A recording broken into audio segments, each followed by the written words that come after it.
Our hearing tonight, however, from William Roddy Bryan. Now, the man who recorded the deadly confrontation is that gentleman, and he just spoke to CNN's Chris Cuomo late tonight, and he spoke of what he hopes will come from the release of the video. I hope that it, in the end, brings justice to the family and peace to the family. Now, with so many holes in how this investigation has been carried out so far, the Department of Justice is now getting involved after a request from Georgia's Attorney General.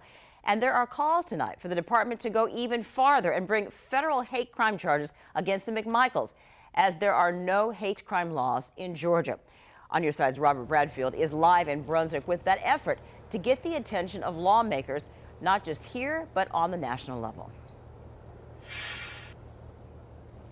Yeah, and many of these groups, which include the NAACP, LGBTQ organizations, and even the Anti-Defamation League, have already been in the ear of lawmakers. Last year, a hate crimes bill passed the Georgia House. However, it did stall in the Senate. But with the national spotlight on how Ahmaud Arbery died, many of these same organizations are hoping something can be done this year. Gregory and Travis McMichael each face a murder charge in the shooting of Ahmaud Arbery, with some believing his death was racially motivated.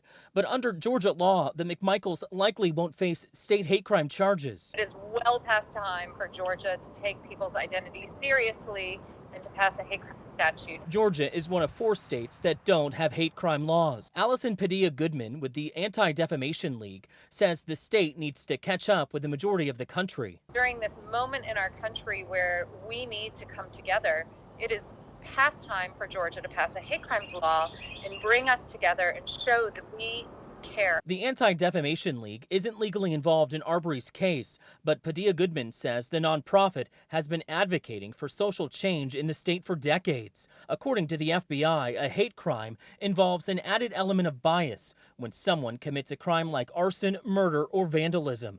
That bias could include someone's race, sexual orientation, or religious beliefs. There is no preferential treatment in a hate crimes law.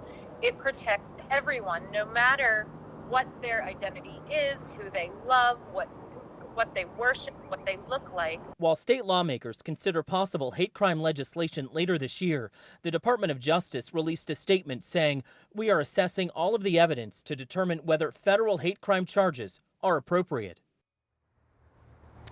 Now, when asked if he does support hate crime legislation, Georgia Governor Brian Kemp says those conversations are already underway, and the state will work through that when lawmakers head back to work.